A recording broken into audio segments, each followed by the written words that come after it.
श्री कृष्ण की जीवन गाथा और उनके उपदेश हमें जीवन में सही मार्ग दिखाने का अद्भुत स्रोत हैं। उनकी कहानियों में से कई प्रेरणादायक हैं जो हमें कर्म, सच्चाई, साहस और ज्ञान का मार्ग दिखाती हैं।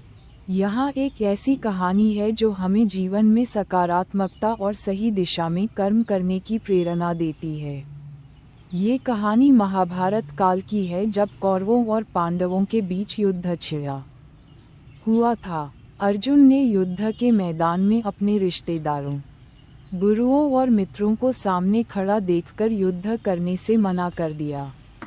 अर्जुन के मन में कई प्रकार के सवाल उठे और वे दुविधा में पड़ गए कि क्या ये युद्ध करना उचित है। वे सोच रहे थे कि अपने परिवार, गुरु और मित्रों के खिलाफ युद्ध करना पाप है और उन्हें इस युद्ध का कोई लाभ नहीं दिख रहा था। इसी समय भगवान श्री कृष्ण ने अर्जुन को गीता का उपदेश दिया। उन्होंने अर्जुन से कहा, हे पार्थ, ये युद्ध धर्म और अधर्म के बीच का है। तुम्हारा कर्तव्य है कि तुम धर्म की रक्षा के लिए युद्ध करो। अपने कर्म से भागना कायरता है। श्री कृष्ण ने अर्जुन को बताया कि हमें अपने कर्मों का फल मिलने की चिंता नहीं करनी चाहिए, बल्कि केवल अपने कर्तव्य का पालन करना चाहिए। उन्होंने कहा, कर्मण्येवाधिकारस्ते मा फलेषु कदाचन, अर्थात तुम्हारा अधिकार केवल कर्म पर है, फल पर नहीं।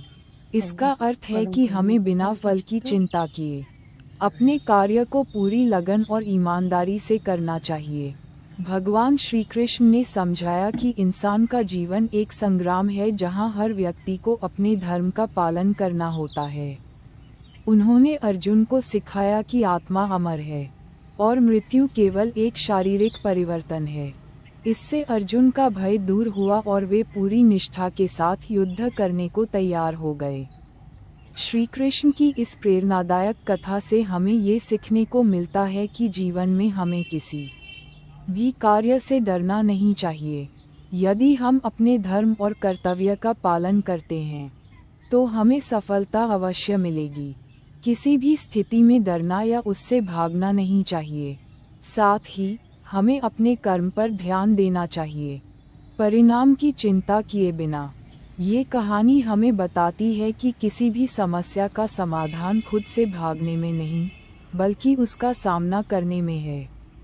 जब हम किसी कार्य को निस्वार्थ भाव से करते हैं तो न केवल हमें मानसिक शांति मिलती है, बल्कि सफलता भी हमारे कदम चूमती है।